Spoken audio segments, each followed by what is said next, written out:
Ukraine was at times and for centuries a sort of a colony or a junior partner of Russia.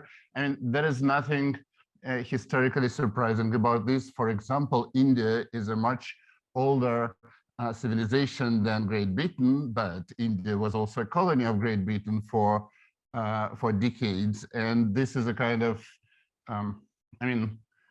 this is not unprecedented. This is a kind of a standard.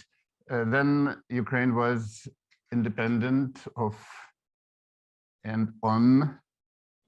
Oh, that's too fascinating to watch. Thank you, Dominic. So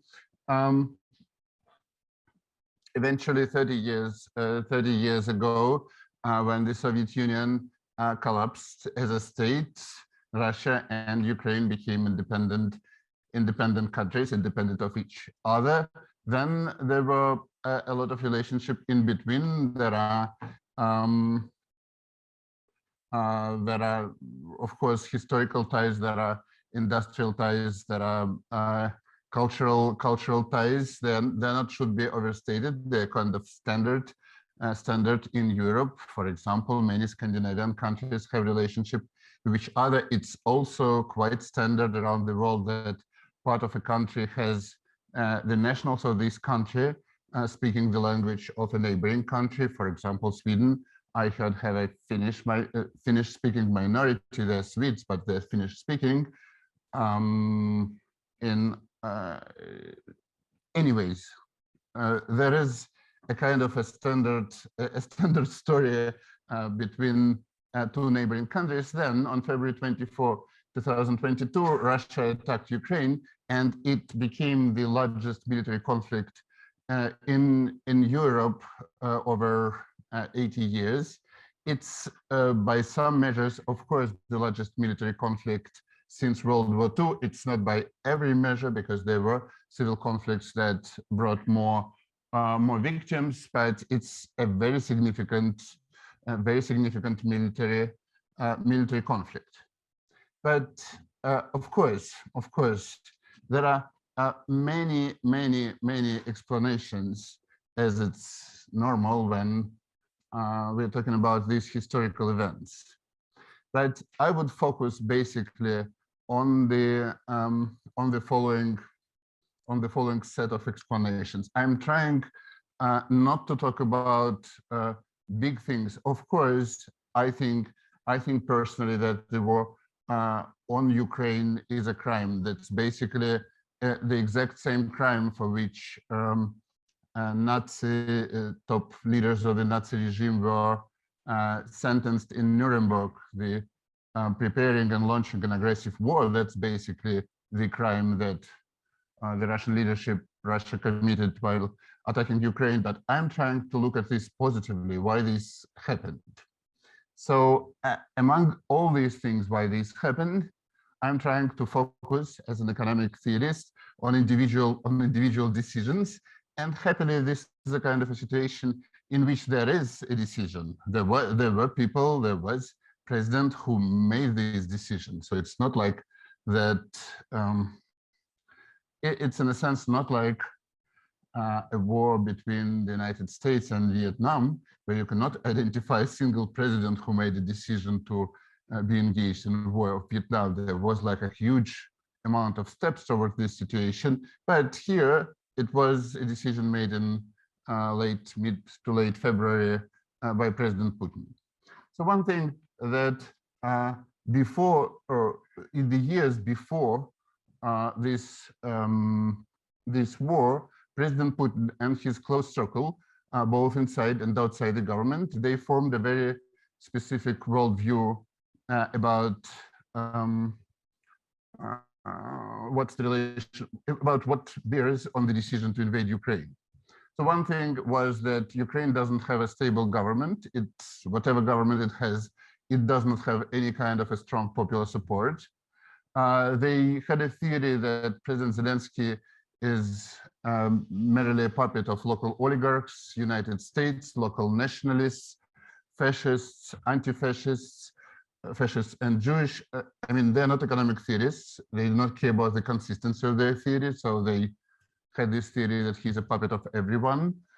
Then they had a theory that Ukrainian military is incapable of any kind of serious resistance, that Russian troops will be greeted as liberators, and they were apparently preparing some sort of celebrations in Kiev when Ukraine is liberated. They said many times, and apparently this is what is in the internal documents, that United States are too divided over domestic issues, that there is sort of internal civil war over Black Lives Matter and other things in the United States, so they would not pay serious attention. That European countries are decadent, they are busy with slaughtering giraffes in their zoos. I mean, it sounds funny, but it's not funny, because this giraffe basically pops up in half of the discussions of the top Russian leadership when they discuss these matters. So the European countries are decadent and weak and too dependent on Russian gas and oil to provide any assistance to Ukraine. The thing is that not only you don't need a specialist, even a casual newspaper reader or a reader of any kind of analytical report would know that these things are have very little relationship with reality. That if you look at the outcome of the Ukrainian 2019 elections, you would know that Vladimir Zelensky defeated the incumbent president with a huge margin, that he won, unlike the winners of the previous 5 elections in Ukraine.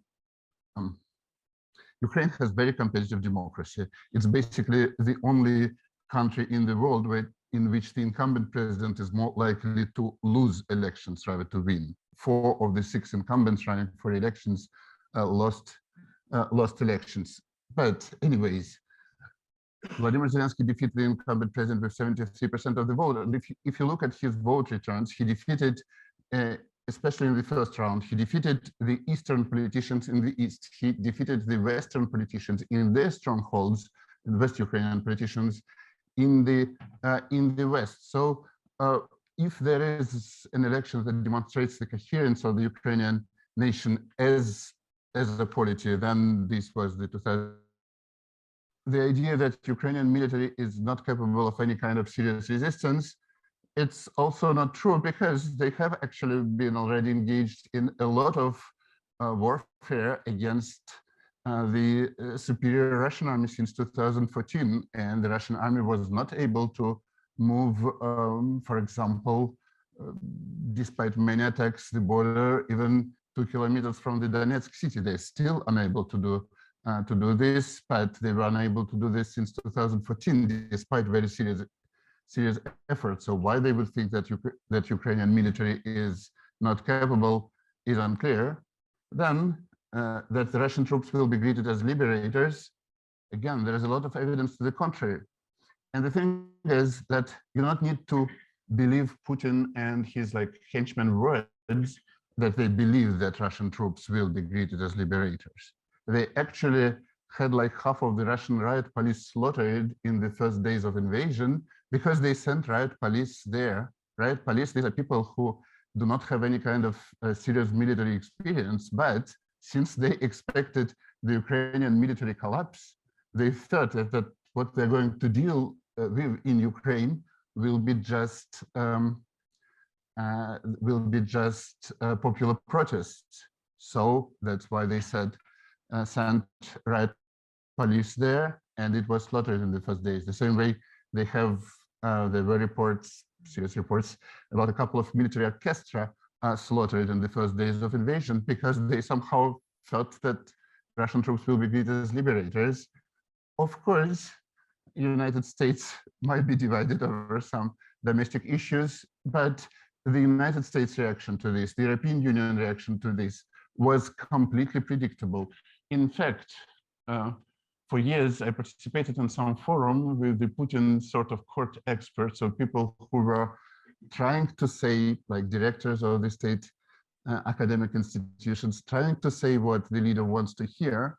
But if you read their documents about what would be the United States reaction or the European countries' reaction or China reaction, they were actually saying that this is not true.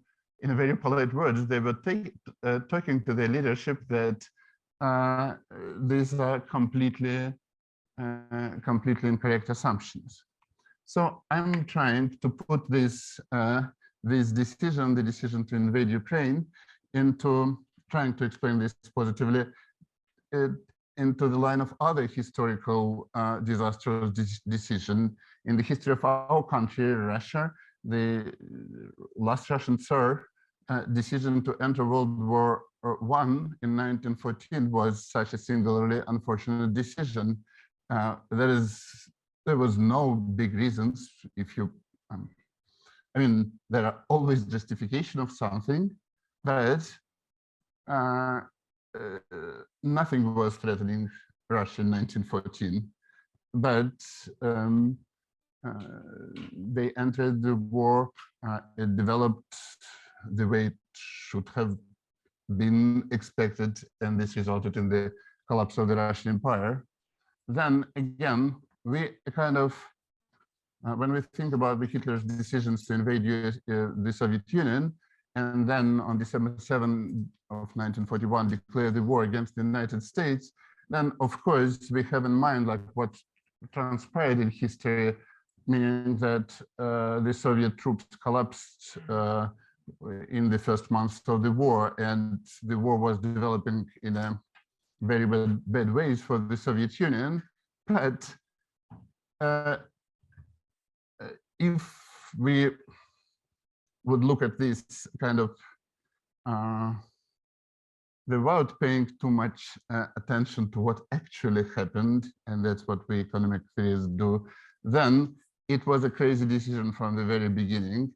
And declaring the war against the 1/3 of the industrial power of the world, that was totally, it was totally insane. There was no chance that Germany could have won World War II, and this was very clear from the very beginning. There were tens of millions of people who died in the next 4 years, but it was already said before. The same thing about Saddam Hussein's decisions to invade Kuwait. It was based on basically the same crazy assumption as Putin's assumptions to that led him to invasion of Ukraine. I put in this among these decisions the Argentinian junta decision to attack Falklands in 1982, not because it was that important. It was, of course, a minor thing compared to everything else in my list, but it was like the absolute craziness of this. It led to the obvious defeat of the Argentinian military. It resulted in the fall of the regime, and half of the generals who were responsible for this decision basically spent half of their lives in jail because of the regime crimes. But the price was so small, the decision was so clearly made consciously, that I think it belongs to this disastrous decision. So I think that theoretical puzzle here is that the leaders that make these disastrous decisions, they, of course, they always have a lot of personal power. All these regimes are authoritarian regimes, so leaders are not actually constrained. Still, all of these regimes, including Russian current regime, they are highly institutionalized. They are elaborate government structures. There might not be democratic governments, but they are very elaborate with a lot of people. They supposed to aggregate information and expertise and advise the leadership or make decisions on the leadership behalf. There are advisory bodies, there are intelligence agencies. Actually, these type of countries that make these decisions, they have sometimes more intelligence agencies and more input from intelligence agencies in their decisions. And still, despite that information that would have been sufficient to avoid this kind of disastrous decision is often available, and was certainly available in Russia this year. Still, the decisions are made. So our theory, it's sort of the theory of degenerate autocracy. There are degenerate autocracies. These are the regimes that are both personalized and institutionalized. And these regimes, they make low quality decisions as a matter of rule rather than an exception. So our specific model is basically as follows. There is an authoritarian leader who wants to stay in power, and he chooses the way to receive information about internal and external threats. So he appoints secretaries and ministers. He determines the ways in which the government is organized and operates. So then, in equilibrium, after this decision is made, there will be a trade-off of the following thing, that if you appoint subordinates who are competent in the sense that they're politically competent, they're able to process information and use this information to determine how good for regime this decision is, then these same competent subordinates, they will be less likely to be loyal. The idea is that if someone is a more skillful political operator, then he would better know when to switch allegiances. So if you appoint a person who is not capable of processing information, who stick to some crazy ideology, who stick to information that was there 10 years ago, then this person would be more loyal, not because there is some inherent loyalty, but just because he's too dumb to betray. Okay, so this is a kind of a snapshot of a static part of our model, but there is also a dynamic part of our model. There is a sort of a feedback loop. The more endangered is the leader, the more important this endogenous loyalty to him. So when the leader is more endangered, he appoints even less competent subordinates because the stakes are too high for him. So the information that flows to the leaders in bad circumstances becomes less and problems in these kind of regimes. For example, you could imagine that sort of an extension of the model, that the longer a subordinate stays, the more loyal they have proven. Again, you do not need to assume inherent loyalty. It's just that if you have people who stayed loyal for many years, then even if they proved like totally incompetent, then you are not replacing them because a new person might be less loyal than these people already proven to be. So one thing, like for those who closely observe what happens with the Russia-Ukraine war, I mean, certainly, among other things, it's a military disaster for Russia. Of course, it's a crime, but tens of thousands of soldiers are killed. Whole divisions are devastated. A lot of these happened because of bad planning and bad management. And still, all these people that planned the war, that leading the war, they're still in places. So by this time, like by the 9 months of the war, back in 1941, Stalin has replaced his generals like 5 times over in many important directions. But here, people are obviously incompetent in what they do, and Putin will keep them, I believe, until the end.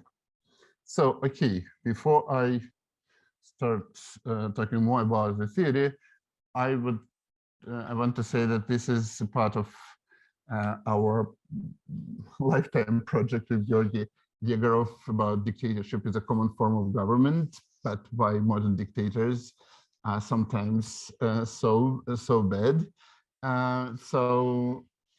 We have recently completed a survey of the literature of political economics of authoritarian regimes. It is forthcoming in the Journal of Economic Literature. So I refer to it as a survey. Of course, there are a lot of papers within economics and political science about about authoritarian politics and the origins of war. So I'm not citing even the papers that we directly use, but there are big literatures. There was, of course, in authoritarian politics, the most important thing of our times is articles and books by Daron Acemoglu and Jim Robinson, but there was some great work, actually totally great work written before Daron and Jim and after Daron and Jim. So again, I'm citing my own surveys, not because my work is important, but because these are there are a lot of great papers and books written about authoritarian politics. So I just do not want to discriminate among them, but they're surveyed in these articles.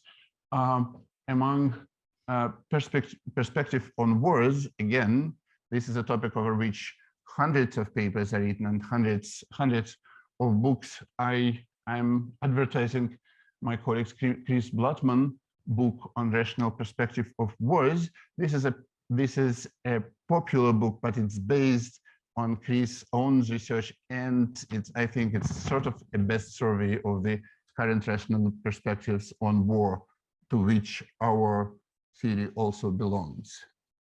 So now I will describe the model, then I'll give you the results and the intuition, then I'll go back to pictures to illustrate the model. So the model it's a dynamic game with a discrete time. There is the incumbent leader and a sequence of potential challengers.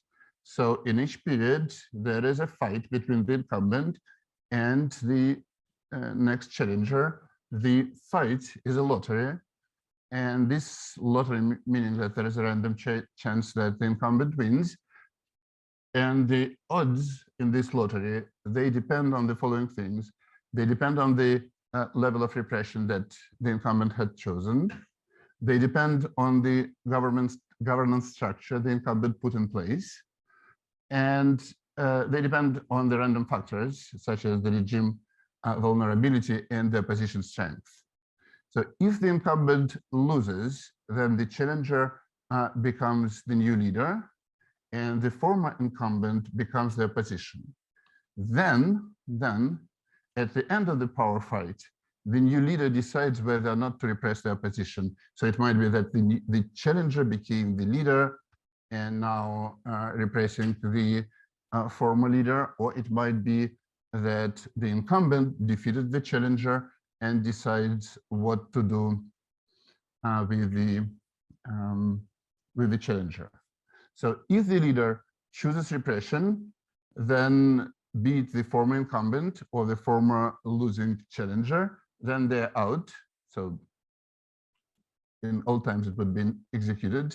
Now in 20th century, probably exiled to France. Now I do not know what happens to them. Perhaps executed again. But there is a benefit of this. Then in the next period, there is a probability that there is no challenger at all. If the opposition is not repressed, then there is a challenger in the next period with probability 1. Okay, so now in each period, the regime might be vulnerable with some probability. When the regime is vulnerable, it costs certain money to defeat the challenger, if there is a challenger. The problem is that the incumbent leader does not know whether or not he is vulnerable. So the leader appoints a lieutenant of competence theater with the task to make decisions on the dictator's behalf. So the lieutenant is better informed than the leader. As in a standard model, we assume that he receives informative signal, which is noisy but informative, about the regime's vulnerability. So if the regime is vulnerable, then the lieutenant knows that the regime is vulnerable. if the regime is not vulnerable, then with some probability, the lieutenant knows that it's not vulnerable, with some probability doesn't. So the lieutenant might be confused whether the regime is vulnerable or not vulnerable, and theta measures the degree of the confusion. So the higher is theta, the better the lieutenant knows about whether the regime is vulnerable. Then the lieutenant receives a private signal on his personal benefit if the incumbent is defeated, and this is totally independent of the lieutenant's competence. Now, finally, the lieutenant will make a decision whether to mount the defense or not mount the defense. If the lieutenant misuses the information, right? So does what is not in the incumbent leader's best interest, yet the incumbent wins, the incumbent might still lose, but if the incumbent wins, there is a punishment for the lieutenant. So after everything happens, the incumbent, if he survives, knows whether he was betrayed or not. This is a bit of a mixture between an academic presentation and a Bond's presentation in a sense. I guess we can open up for questions during the presentation. Okay. Sure, of course. It has been opened even before. Just to make sure. I thought that everything that I'm saying is totally uncontroversial and clear. So that, yeah. But I have one question on this. I mean, when you were starting to motivate the argument about competency in the beginning and so on, and why competency matters and may not be such a good thing, my understanding was that part of the benefit for the advisor to be competent is that you have better outside options. But here you're saying that the private signal on the personal benefit is independent of the competence. So that surprises me a little bit. So how does that link into okay, basically, you could say that it still describes what I described in words, because here, this part is the personal benefit, but this part is about how likely you get this personal benefit. Incumbent is defeated.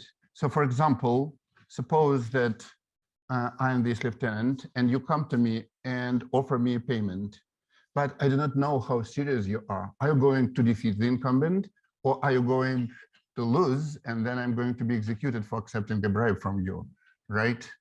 So this is what we model, and I think this is about like knowing, you know better, like in terms of expectations, you really, the more competent person has higher outside options, right?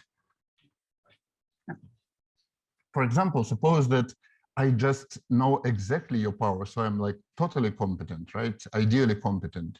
Then even if you offer me a small bribe, if it's just positive, then for me there is no uncertainty. I will just take it because yeah. I think you were first. I'm feeling that there is an assumption that the listener is getting the information. Talk louder. So sorry. Is it better now? There seems to be an assumption that the leader is getting the information only through lieutenants or other allies, as in the previous slides. And I'm not very comfortable with that assumption. It seems that all the information that, for example, we have in this audience, for example, does not reach Putin. And the second question, for such regimes, the survival of the regime and the maintaining of the power is crucial. And first of all, it's crucial for the life of the autocrat himself. How can it be that the totality of the information on the vulnerability of the regime is delegated? Okay, the second thing on totality is that, okay, I'm an economic theorist. That's what we do. So I remember I remember a famous paper by John Romer, which started, we consider revolution as a two-game person between Lenin and the Tsar, right? So that's what we economic theorists do. But this is also what physicists do.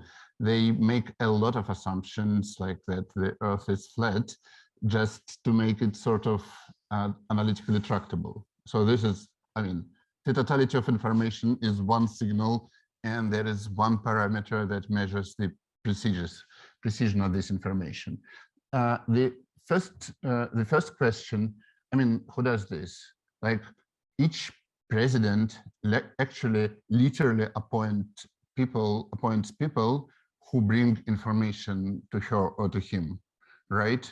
So President Putin has a lot of advisors who are supposed to collect information from this room, just watching, like looking at the analytical materials that are prepared by intelligence services, by independent intelligence services, what is stolen from CIA, what is published by Goldman Sachs, all these things, and tell him what is relevant, what is irrelevant. For what I know, basically what President Putin gets is what his TV channels say, and his TV channels say what they, President Putin's subordinates, tell them to say. So they basically feeding each self these fantasy things. But then it's, in a sense, it's a kind of a decision, right? You might appoint people from outside. If you appoint people who are your childhood friends, who are your somehow neighbors to important government positions, why would you expect them to be competent in providing this information? Okay, yes.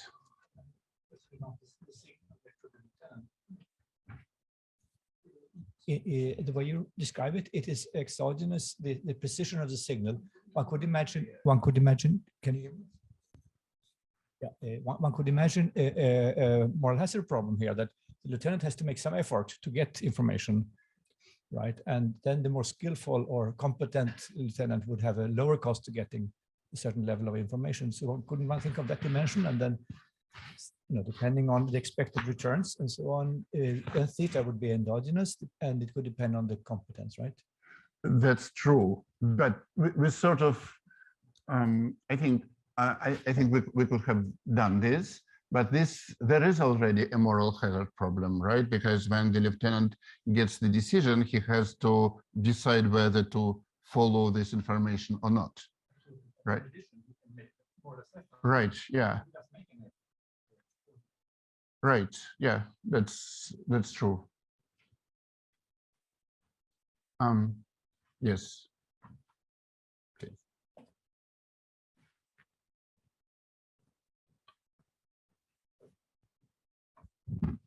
So in the state of the world where the regime is vulnerable, it seems the quality of the signal does not depend on competence. How important is that assumption for the result?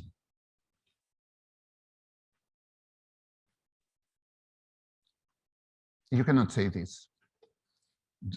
Just Jonathan, okay.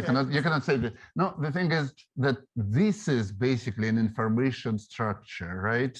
So basically what it says that when the lieutenant gets the signal that the regime is vulnerable, it might be vulnerable or not vulnerable because of this, right? So this is perhaps the simplest possible way to measure that the information is imperfect. And like in a more standard model, you would probably have theta here as well, but we are trying to simplify things as much as possible because we complicate other things. Okay, so the incumbent maximizes the lifetime utility. Each period in power gives some positive pleasure. Each period out of power gives zero, then being repressed, I mean, executed, gives a negative, first negative payoff, then zero in perpetuity. The would-be challengers, those who are waiting in line, they get zero until they become the leader. Once they have become the leader. They have this lifetime utility going forward. The lieutenant receives a salary, a parameter. If he does not betray the leader, he receives the punishment if he betrays unsuccessfully. So he did not follow the information in the leader's interest. Then the leader the leader survived. Then he punishes the lieutenant, and he gets a random variable from the leader's perspective, but he knows when he makes the decision if he betrays successfully. So summing up, in each period, the incumbent appoints a lieutenant of competence leader, then the challenger appears with probability, which is less than 1 if there were repressions in the previous period, with probability 1 if there were no repressions. Then the lieutenant learns about the vulnerability of the leader and own payoff if the challenger wins.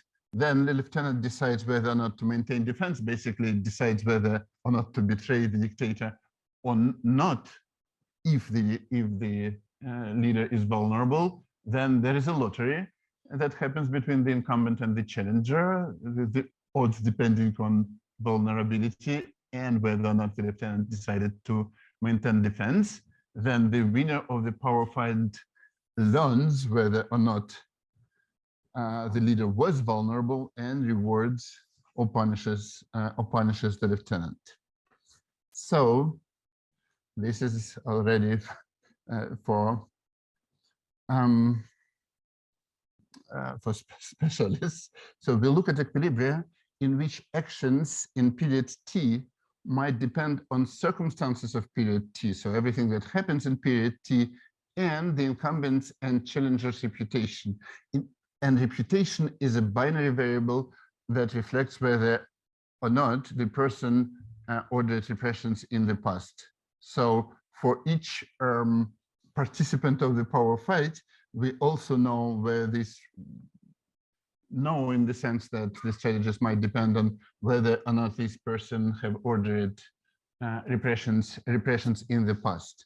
So this is sort of a shortcut in modeling reputation. We are not the first people to take this shortcut. For example, Joel Watson have prominent models of reputations based not on information, but on just information as equilibrium selection, reputation as an equilibrium selection thing.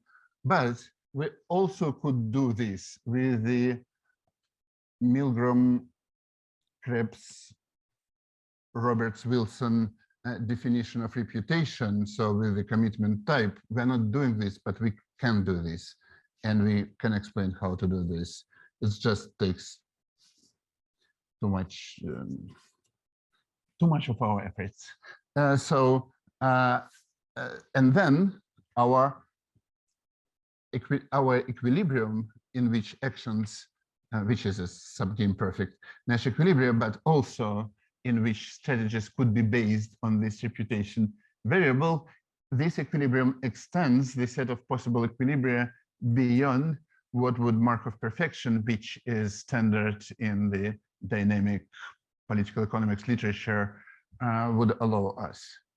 The thing is that if we want something to carry through from one leader to another, and this is an important part of our dynamics, I will elaborate a little bit later, then you cannot stick to Markov perfection, right? Markov perfection did a great job in some circumstances, but whenever you deal with issues related to commitment, and obviously commitment is a huge issue here, Markov perfection is a bad assumption, so we need to go beyond this. Okay. Oh, you should be, yeah, okay. So it's not why, it's what I did. I assume that it's binary. Why do you choose the reputation to be binary, and what does it reflect? As in, if the person is loyal to the incumbent?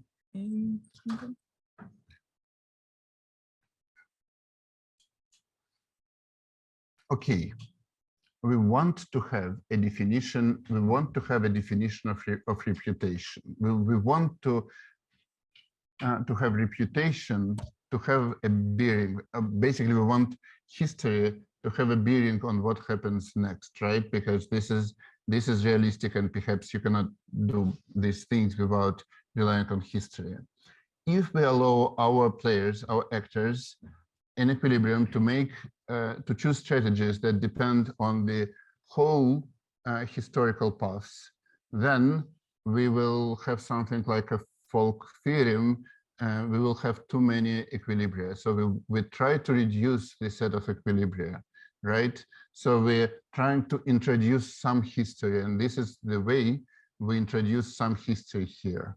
We did once in a different paper and in a different context, and without these lieutenants and information structure, we used as a definition of reputation the number of repression, the amount of repression, the number of executions that each leader carried through the lifetime, right? Because here, the incumbent might have executed already, might have been repressing for a long period, and basically you will get the same results. So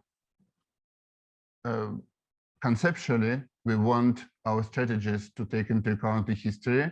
This is, we think, the simplest possible way to introduce some history. Yeah, the thing is that actually I should have known more about you when you asked this question to answer. So like, I don't know, it's in part about folk theory, but your oh, that's good. We could do folk theorem. Yeah. Okay. So then a lot of formulas actually in the paper, but I will just talk about what happens in equilibrium. So first, what happens in a one period game, and then I will relate what happens in one period to the to what happens dynamically. So what happens in one period is that the leader chooses the lieutenant of intermediate competence, and this competence will be higher first if this is an efficiency requirement. So the costlier is the decision, the more competent the lieutenant will be. If the leader is unlikely to be vulnerable, so then the more vulnerable is the leader, the less competent is the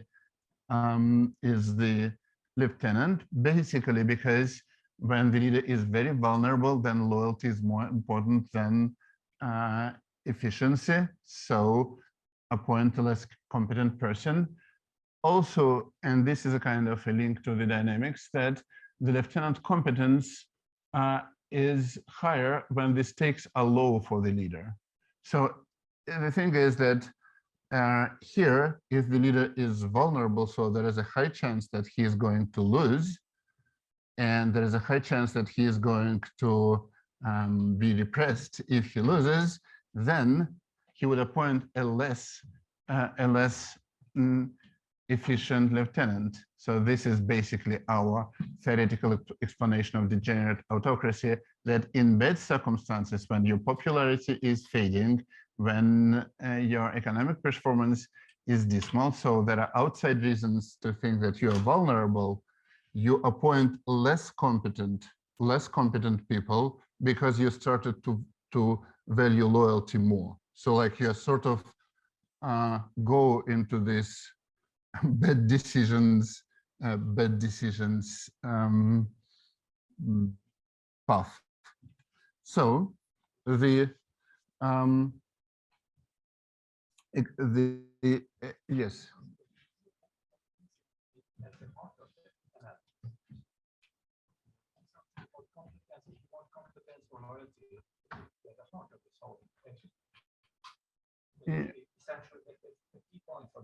It's part of, yeah.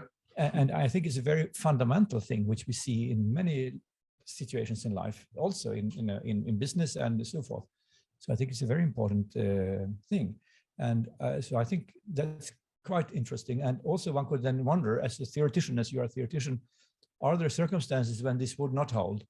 When under, when the stakes are higher, maybe I would then want to have a more competent lieutenant. No, I don't say in your model, but I mean, so in general, one could imagine both. And you suggest that it's natural in this environment, this thing, right? So I think that's a very important qualitative aspect of your model. Yeah, right. I think that actually, like, if we would focus less on dynamics, and I planned to explain why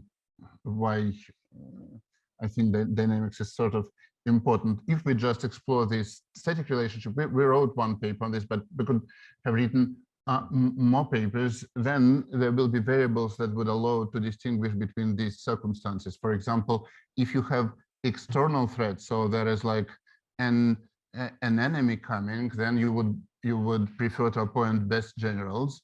But if you have a loyalty problem, even if there is an enemy invasion, you would probably appoint more loyal people.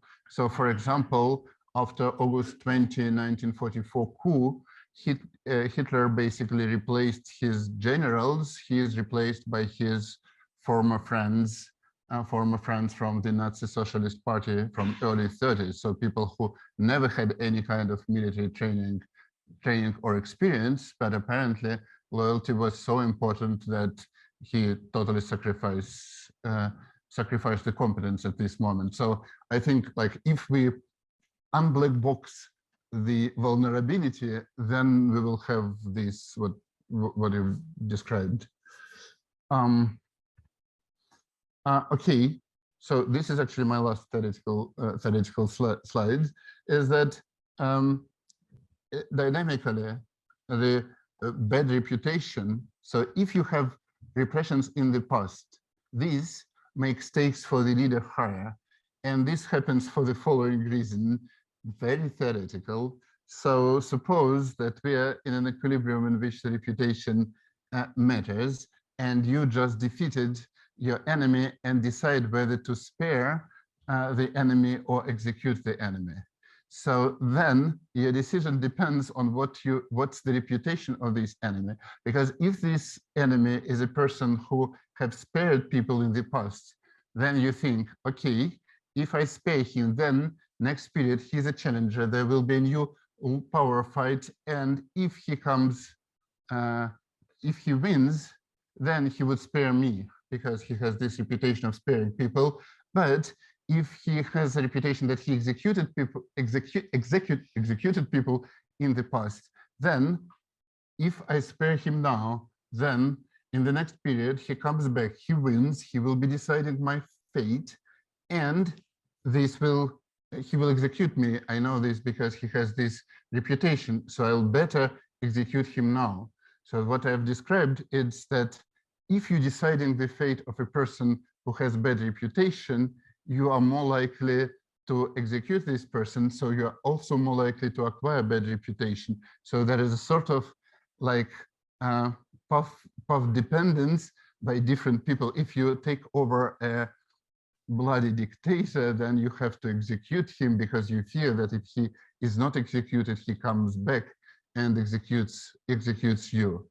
So this is like the main thing of our dynamic story. But from the previous slide, when you're on this repressive path, this also leads to appointing lieutenants of low competence, which in turn leads to bad decisions. So I would say that the increased repressions against the Russian opposition, it's not coincidental that these are exactly the same situation in which Putin decided to invade Ukraine. Okay, so then I wanted to talk a little bit then on February 20 about the war, to speak again. So basically on February 24, Russia invaded Ukraine, which I think was a huge mistake, that even if the initial assault would work much better. So if Kiev was taken, there is one consequence of that. Ukraine was colony, the part of the Russian Empire for so many years, is that Ukrainian capital is very close to the border. So if there was a chance that the initial assault on Kiev would succeed.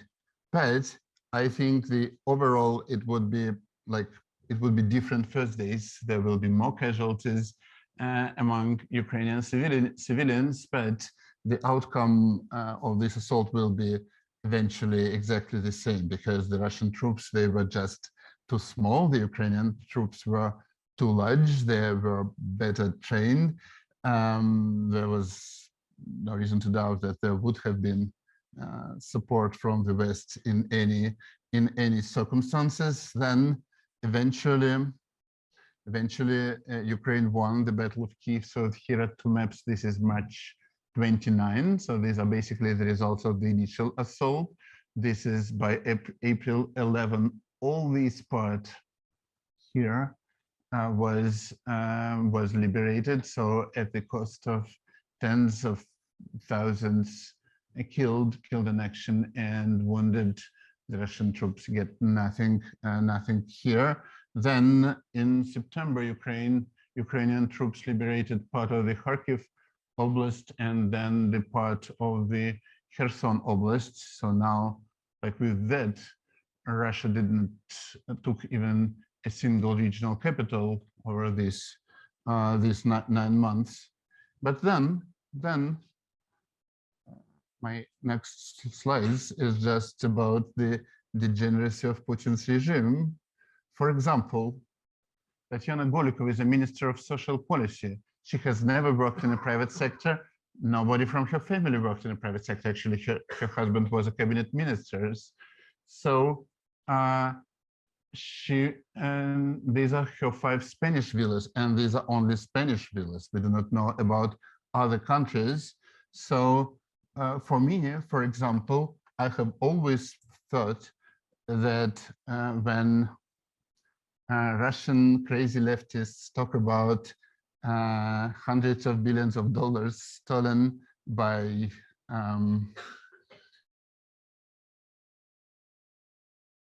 exaggeration, but now there is so much assets of Putin's ministers blocked and not expropriated, but arrested around the world, that actually it seems that hundreds of billions of dollars, it's not much of an exaggeration. Then we also had a paper in which we estimated the wealth implication of personal connections to Putin, and we looked at personal connections in a very simple way. We just put a bot to collect data from the web of people who would be socially connected to people who were Putin's summer house neighbors back in early 90s. And it appears that there is a significant difference. Actually, like half of the current Russian billionaires, they have had significant connections to Putin. Then, to show the relevance of my theory, this is the top leadership of Russia, save for Putin. And look at their faces. And you know what? It's the announcement that Russia actually